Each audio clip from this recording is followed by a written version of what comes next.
오늘 살펴보실 하나님의 말씀은 신약성경 요한계시록 1장 10절로 11절의 말씀입니다. 우리 한 절씩 큰 목소리로 교독하도록 하겠습니다. 제가 먼저 봉독합니다. 주의 날에 내가 성령에 감동되어 내 뒤에서 나는 나팔 소리 같은 큰 음성을 들으니 이때 내가 보는 것을 두루마리에 있어서 에베소, 서머나, 고라노, 두마르니아, 사대, 빌라델비아, 라오디게아 등 일곱 교회에 보내라 하시기로. 아멘. 오늘은 무엇을 보고 계십니까? 라는 제목으로 말씀을 나누고자 합니다. 오늘 살펴보게 될 첫 번째 주제는 주의 날에 라는 겁니다. 말씀을 보실까요? 말씀이 어떻게 기록되어 있습니까? 주의 날에 라고 시작되고 있습니다. 주의 날에 내가 성령에 감동되어 내 뒤에서 나는 나팔 소리 같은 큰 음성을 들으니. 그렇다면 우리는 생각해 볼 필요가 있겠죠. 본문에서 말하고 있는 이 주의 날, 이 주의 날은 어떠한 의미를 갖고 있을까요? 어떠한 뜻을 가지고 있겠냐는 겁니다. 말씀을 보실까요? 그 날은 분노의 날이요, 환난과 고통의 날이요, 황폐와 패망의 날이요, 캄캄하고 어두운 날이요, 구름과 흑암의 날이요, 나팔을 불어 경고하며 견고한 성읍들을 치며 높은 망대를 치는 날이로다. 내가 사람들에게 고난을 내려 맹인같이 행하게 하리니 이는 그들이 나 여호와께 범죄하였습니다. 또 그들의 피는 쏟아져서 티끌같이 되며 그들의 살은 분토같이 될지라. 그들의 은과 금이 여호와의 분노의 날에 능히 그들을 건지지 못할 것이며 이 온 땅이 여호와의 질투의 불에 삼켜지리니 이는 여호와가 이 땅 모든 주민을 멸절하되 놀랍게 멸절할 것이니라. 구약 성경에서 사용되는 주의 날이란 지금 살펴본 이 스바냐 말씀처럼 주로 어떠한 날을 가리키느냐? 하나님께서 진노하시는 날을 가리킵니다. 하나님께서 심판하시는 날을 가리킨다는 거죠.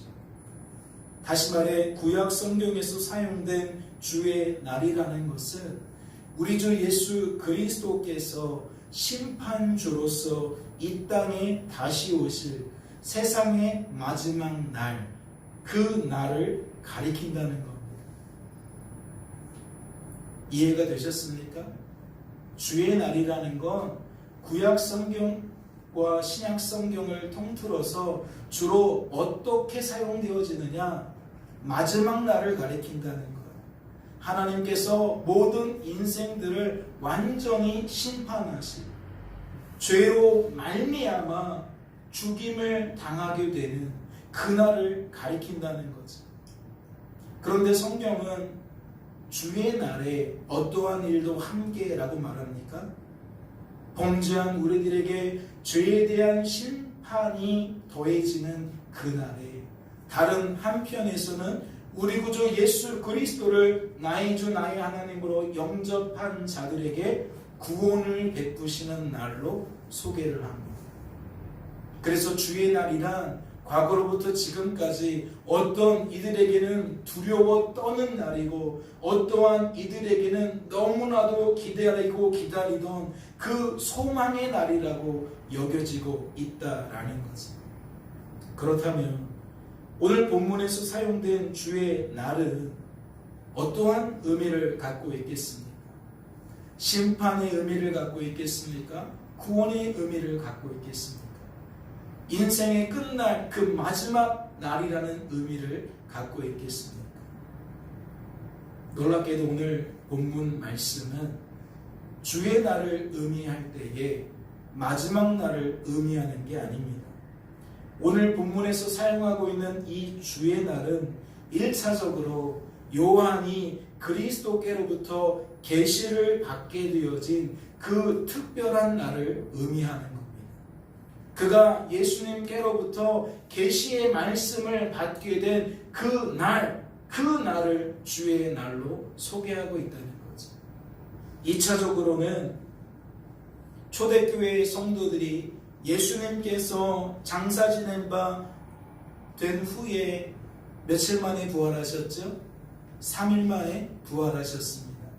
그래서 초대교회 성도들은 더 이상 안식일에 모이지 아니하고 부활하신 그날에 모입니다. 그래서 이 날을 뭐라고 말하죠? 예, 주일이라고 말합니다. 주의 날이라는 의미인 거죠. 그러니 오늘 본문은 어떠한 날이라는 거죠? 주일이라는 겁니다. 주의 날이라는 것. 성령을 통하여 사도 요한이 주일 예배 시간에 말씀을 듣고 그 말씀이 하나님의 말씀으로 깨달아졌던 바로 그 날을 의미한다는 거지. 오늘 저는 여러분들에게 주의 날이 어떤 날인가 라는 이야기를 먼저 드리고 싶은 겁니다. 주의 날은 누군가에게는 구원의 날이고 누군가에게는 심판의 날이 맞습니다. 누군가에게는 축복의 날이고 누군가에게는 저주의 날이 맞다는 거지. 그렇다면 이 개념이 하나님을 예배하는 주일에만 적용될 까닭은 없습니다. 수요 예배 시간에도 마찬가지로 할 수 있고 새벽 예배 시간에도 마찬가지로 할 수 있고 금요 예배 시간도 마찬가지라고 할 수 있습니다. 인생이 하나님 앞에서 하나님을 바라보며 하나님 예배할 때에 누군가는 구원의 날로 누군가는 심판의 날로 그렇게 경험할 수밖에 없다는 거죠. 그러면 예배라는 시간에만 제한을 둘 필요도 없지요. 삶으로 여길 수도 있는 겁니다. 내게 주어진 삶 속에서 내가 보게 된 것이 어떤 이에게는 축복으로 어떤 이에게는 저주로 그리 여겨질 수 있다는 거죠. 마치 우리들이 주일날 모세를 통하여 우리가 밝히 깨달았지 않았습니까? 하나님은 우리가 보는 것을 통해 무엇하신다? 역사하신다. 우리가 보는 것은 그냥 보는 것이 아니라 하나님께서 보여주신 것이다. 누가 축복받은 사람이라는 거죠? 하나님께서 보게 하신 것을 통해 이것을 보여주신 하나님을 볼 수 있는 자들이 복받은 자라는 거예요. 즉 은혜 받은 자라는 거죠. 하나님과 하나 될 수 있는 사람, 하나님과 연합될 수 있는 사람. 그래서 주어진 삶 속에서 날마다 하나님을 바라볼 수 있는 사람, 그 사람은 날마다 주의 날인 줄로 믿습니다. 다시 정리를 해드려요. 주의 날이란 죄인에게는 심판의 날입니다. 하지만 은혜 받은 성도에게는 구원의 날입니다. 성경에서는 출애굽을 통하여 우리에게 그 날을 소개해 주었지요. 택함 받은 이스라엘 백성들에게는 10번째 재앙이 쏟아질 때에 구원을 경험합니다. 하지만 그렇지 않은 백성들은 무엇을 경험합니까? 장자의 죽음을 경험합니다. 죄의 삭신, 사망을 경험한다는 거죠. 서두에도 말씀을 드렸지만 그래서 주의 날이라는 개념은 모든 믿는 자에게 대적을 심판하고 하나님께서 나를 구원해 주시기를 기대하는 개념이 생깁니다. 그래서 예수님이 이 땅에 오셨을 때에 이스라엘 백성들은 예수님이 우리를 압제하고 있는 로마를 심판하시고 우리를 로마의 손에서 구원해 주실 것을 기대하게 되어진 겁니다. 사랑하는 성도 여러분, 주의 날이란 복음 안에서 나의 나됨과 하나님의 하나님 되심을 깨닫는 날입니다. 무슨 이야기이죠? 이는 십자가를 통해 악하고 약하고 무능한 나의 나됨을 깨닫는 날이라는 것이고 십자가를 통해 그런 나를 사랑하사 나를 붙드시고 나를 구원하사 성도로 세우시고 보존하시고 성도답게 만들어주시는 하나님의 하나님 되심을 깨닫는 날이라는 겁니다. 모세가 하나님의 산 호렙에서 불타는 가시떨기 나무 사이에서 하나님을 만나게 된 그 날이 모세에게는 바로 구원의 날이었다는 거죠. 그러니 주의 날에는 나를 드러낼 수 없는 날이 되는 겁니다. 성도된 우리들이 하나님 앞에서 겸손하게 되어지는 날이라는 거죠. 인생의 주관자여 구원자이신 하나님을 찬송하게 되는 날이라는 것이고, 그 하나님께 감사로 영광 올려드리는 날이라는 겁니다. 주의 날이란 내가 주어진 삶 속에서 보는 것을 통해 이와 같이 하나님의 구원을 맛보며 나의 나됨과 하나님의 하나님 되심이 무엇인지 더욱 깊이 알아가는 축복의 날이라는 거죠.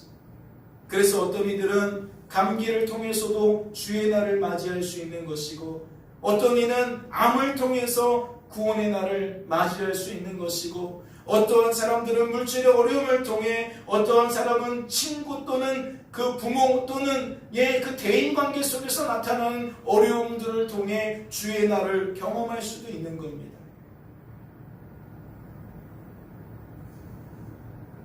이러한 주의 날은 언제 완전한 성취를 이루겠습니까? 언제 완벽하게 이루어지겠냐는 겁니다. 그 날은 예수님께서 이 땅에 다시 오실 그 마지막 날에 완성되어질 겁니다. 그러나 우리들은 무엇을 기억해야 됩니까? 하나님의 나라가 이미 임했다는 겁니다. 그러니 주의 날을 주일이라는, 주일 예배 시간이라는 한정된 날과 시간과 장소에만 제한을 두는 것이 아니라 먼 미래에 이루어질 일로 여기며 지금은 무관한 것으로 여기는 것이 아니라 범사에 항상 주의 날로 여길 수 있어야 한다는 것이죠. 다시 말해 십자가를 경험할 수 있는 모든 날은 주의 날이라는 겁니다. 어떠한 형편이든 상황이든 그 속에서 우리들이 나와 함께 하시는 내 인생의 주관자와 구원자이시는 하나님을 만나게 된다면 그 날은, 그 순간은, 그 장소는 언제나 주의 날이 되어질 수 있다는 것입니다. 그러니 우리는 모든 예배 시간을 주의 날로 여길 수 있어야 할 것이고, 예배 시간이 아닌 일상을 살아가는 과정 속에서도 그리 여길 수 있어야 할 것입니다. 깨닫는 은혜가 있으시기를 주님의 이름으로 소망합니다. 오늘 살펴보게 될 두 번째 주제는 성령에 감동되어라는 겁니다. 말씀을 보세요. 주의 날에, 즉 하나님과 하나 된 그 날에, 하나님을 온전히 바라보게 되어진 그 날에 어떤 일이 벌어졌다고 소개해요? 내가 성령에 감동되었다라고 소개하고 있어요. 당시 그는 반모섬이라는 유배지에서 생활하고 있었습니다. 이 글의 저자인 사도 요한은 반모섬이라는 유배지에서 생활하고 있었다는 거예요. 그런데 주의 날, 곧 어느 주일에 성령을 통하여 무엇을 받게 됩니까? 그리스도께로부터 말미암는 계시를 받게 됩니다. 이는 계시의 주체자가 그리스도이지만 그 계시의 전달자는 성령이셨다라는 이야기이죠. 그렇다면 요한은 어째서 주의 날에 계시를 받게 된 겁니까? 어째서 주의 날에 성령의 감동을 받게 되었냐는 겁니다. 성도된 우리들은 이러한 상황을 어떻게 이해해야 될까요? 이것이 성도된 우리들의 삶과 어떠한 관계가 있는지 우리는 받아들여야 되냐는 겁니다. 우리는 그 관계를, 그 이유를 요한복음 말씀에서 살펴볼 수가 있습니다. 하나님께 참되게 예배하는 자들은 영과 진리로 예배할 때가 오나니 곧 이때라. 아버지께서는 자기에게 이렇게 예배하는 자들을 찾으시느니라. 하나님은 여기시니 예배하는 자가 영과 진리로 예배할지니라. 말씀은 하나님을 예배하는 자들에 대해서 설명하고 있습니다. 하나님과 연합된 자들의 이야기를 하고 있다는 거지요. 우리 구주 예수 그리스도를 나의 주 나의 하나님으로 영접한 자들에 대한 이야기를 하고 있다는 겁니다. 다시 말해 저와 여러분에 관한 이야기를 하고 있다는 거죠. 뭐라고 소개합니까? 하나님을 예배하는 자들이 영, 곧 성령 하나님과 말씀, 곧 성자 하나님이신 우리 구주 예수 그리스도 안에서 무엇하게 될 때가 온다? 예배할 때가 온다. 그런데 말씀은 언제라고 소개합니까? 그 때를 어떻게 소개하냐는 거예요. 성령 하나님과 성자 하나님이신 예수 그리스도 안에서 성도된 우리들이 예배할 때가 언제라고 소개하고 있냐는 겁니다.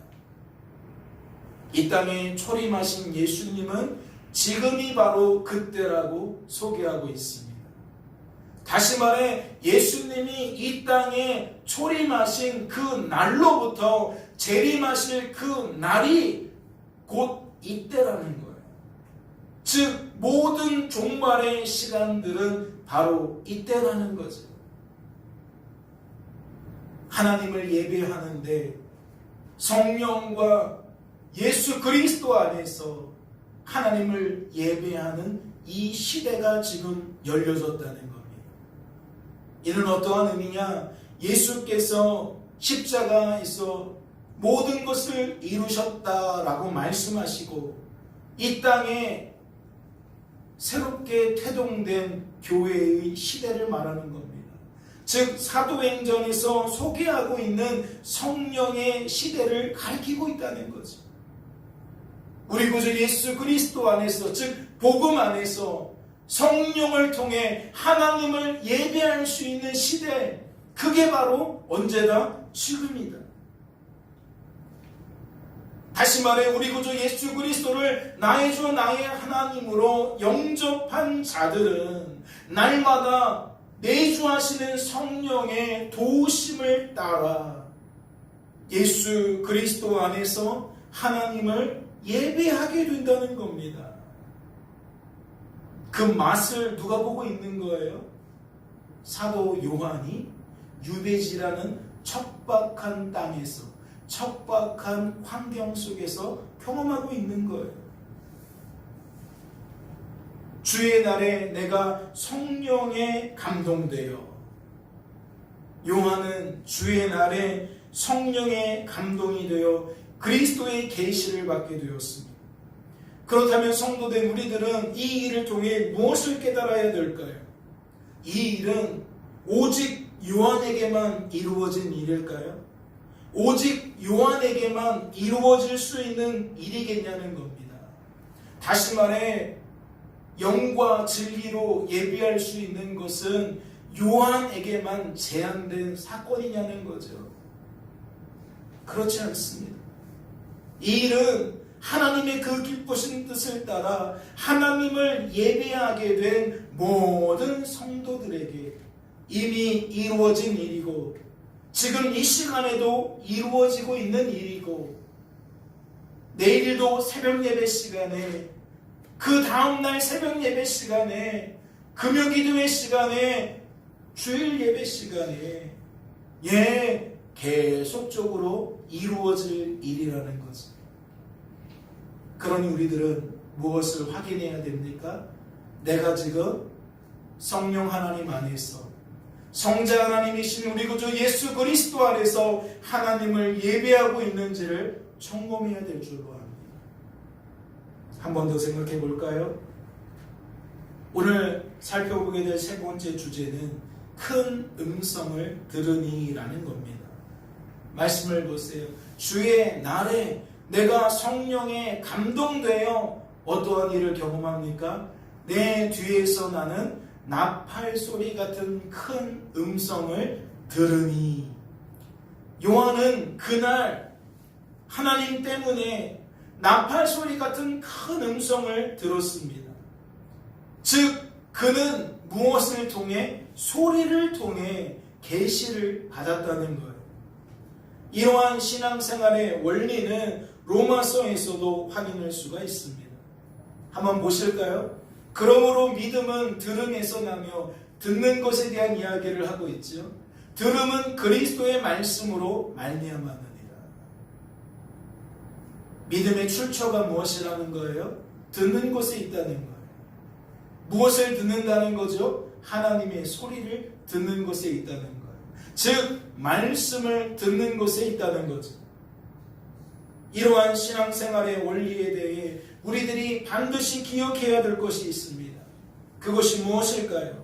그것은 요한이 듣게 된 나팔 소리 같은 커다란 음성이 그의 마음속에 울려 퍼진 소리였는지, 아니면 그의 귓전에 생생하게 울려 퍼진 소리였는지는 결코 중요하지 않다는 거예요.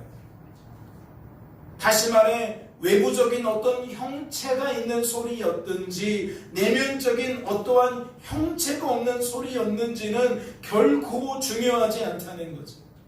중요한 것은 그 소리를 들음으로써 그가 하나님의 뜻을 분별케 되었다는 겁니다.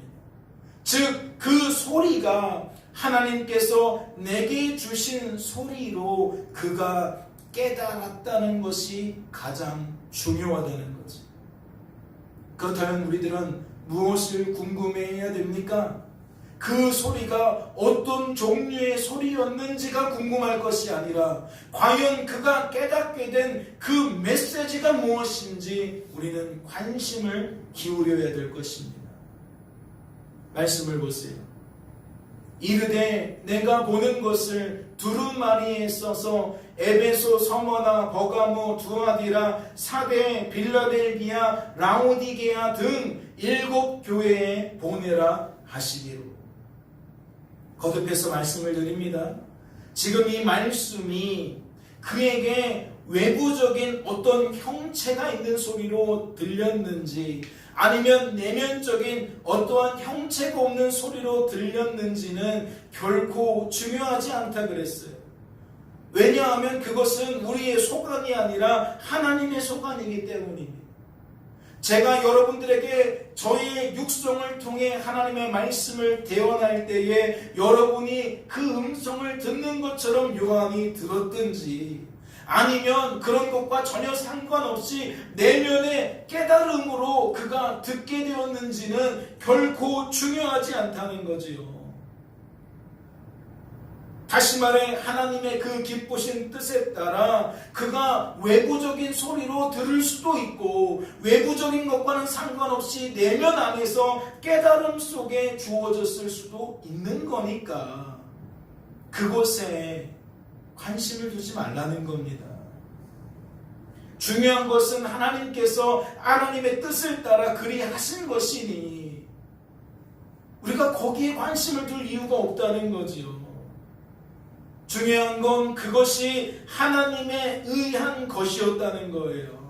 그래서 그가 그것을 하나님께서 하신 일로 여기게 되었다는 것이 가장 중요하다는 거지요. 우리들이 오늘 드리고 있는 이 예배를 다시 한번 생각해 보세요. 하나님께서는 지금 여러분들에게 여러분을 향한 하나님의 뜻을 어떻게 전달하고 계십니까? 어떻게 깨닫게 만들고 계십니까? 목회자를 통해서 목회자의 이 음성을 통해서 하나님의 말씀을 여러분들에게 들려지게 하고 계십니다. 외부적으로는 지금 그렇습니다. 그런데 이것만이 아니잖아요. 들을 때에 여러분 안에 깨달아지는 것이 또 따로 있잖아요.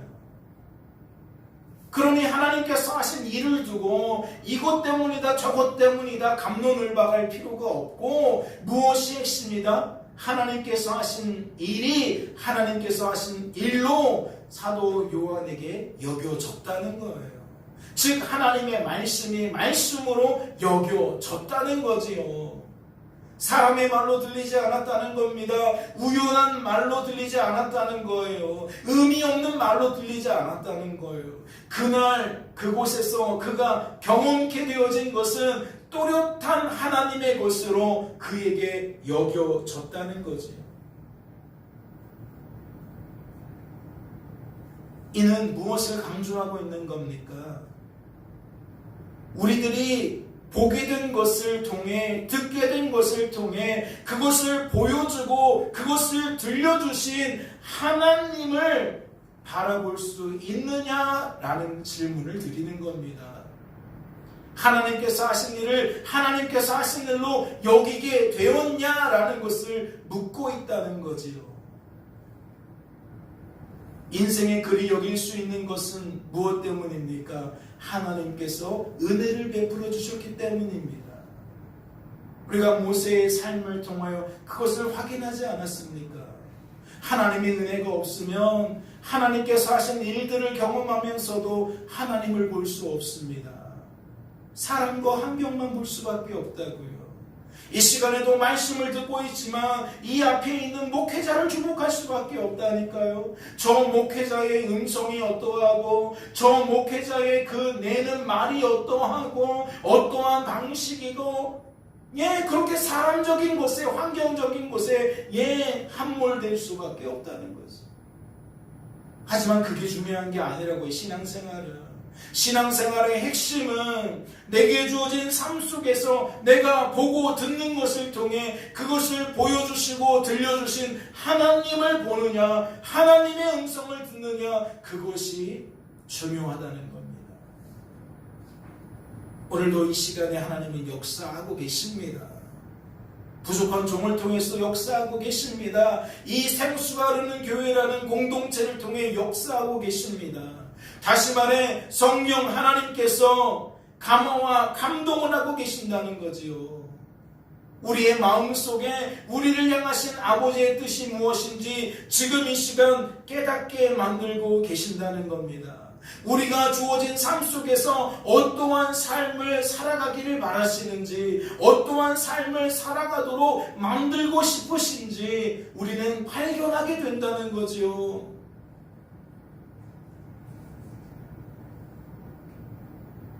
우리의 삶 가운데 나타나는 현상들을 잘 생각해 보시기 바랍니다. 말씀을 보세요.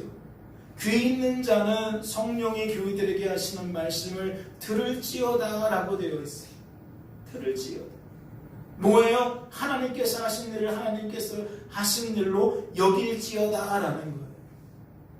하나님의 은혜를 하나님의 은혜로 여길지어다. 하나님의 말씀을 하나님의 말씀으로 여길지어다. 그리하여 주어진 삶 속에서 그 말씀대로 살아갈지어다. 하나님의 그 뜻대로 그 마음대로 충실하게 행할지어다. 그런데 우리의 현상을 보자고요. 우리의 삶을 보자고요.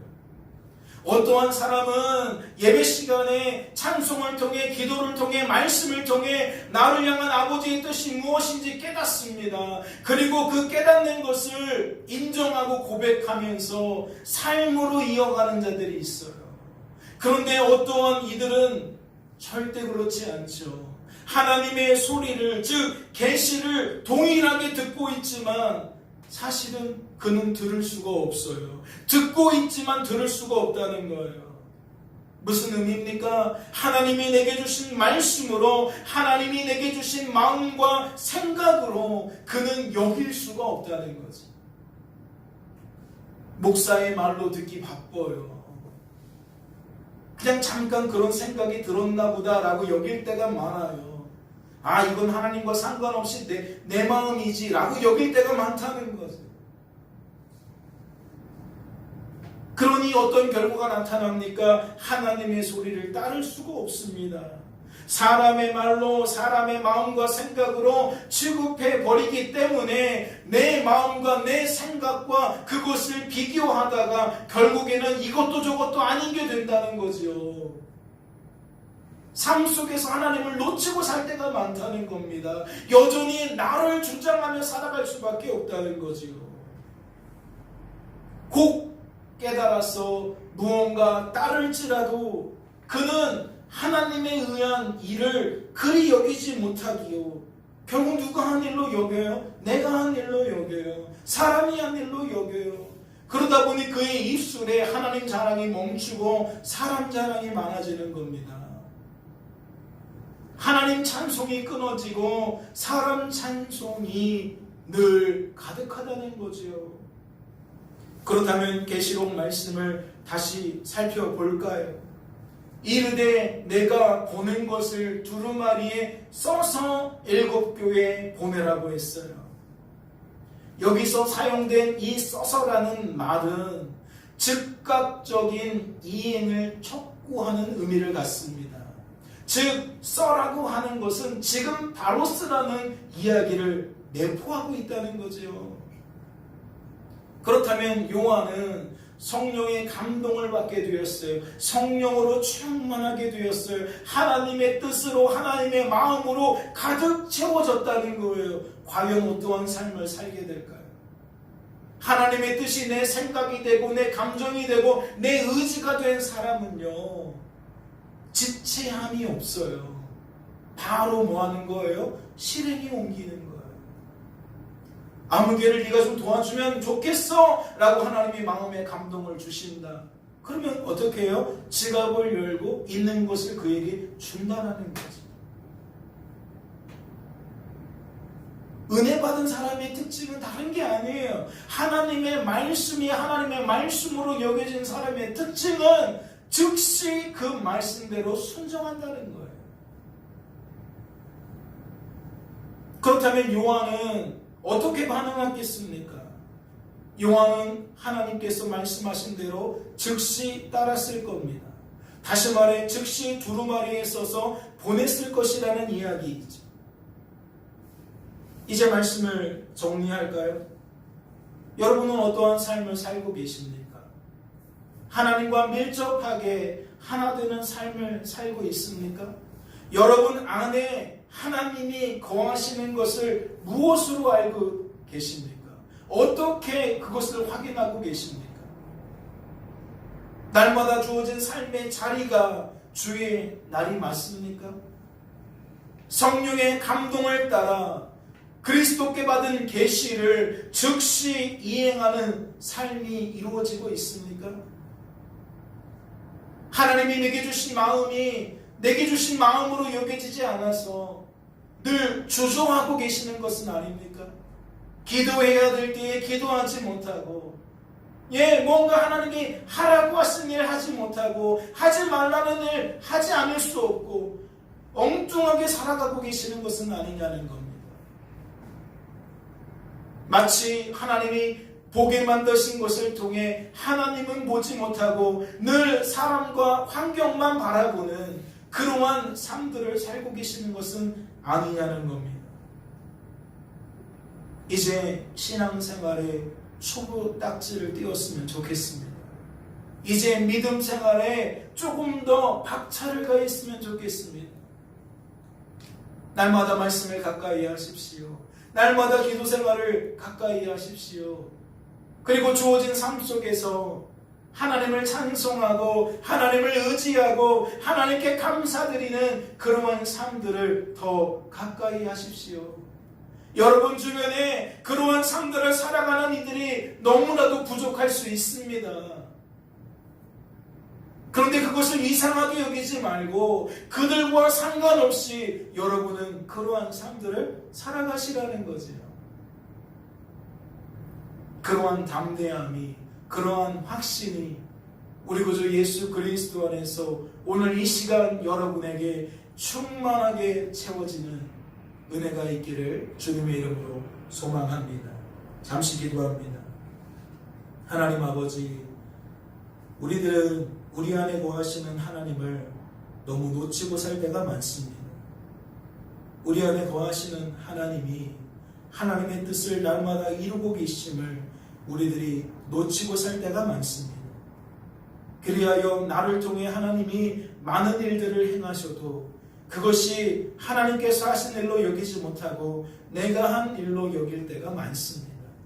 주님, 성령으로 충만하게 하여 주옵소서. 믿음으로 충만하게 하여 주옵소서. 오늘 말씀을 통하여 무엇을 확인하게 됩니까?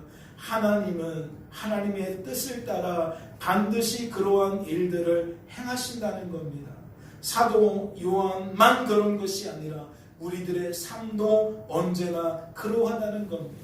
주님, 남은 한 주간의 삶 속에서 하나님과 더욱더 하나 되는 삶, 하나님과 더욱더 연합된 삶, 그리하여 주어진 삶 속에서 날마다 하나님을 진정으로 예배하는, 신령과 진정으로 예배하는 성령 하나님과 성자 하나님이신 우리 구주 예수 그리스도 안에서 날마다 하나님을 예배하는 삶이 예배가 되어지는 복된 삶이 되어지도록 주님 축복하여 주옵소서. 주께서 우리를 붙들어 주실 줄로 믿고 감사드리며 이 모든 말씀 우리를 주에서 구원하신 예수님의 이름으로 기도하옵나이다.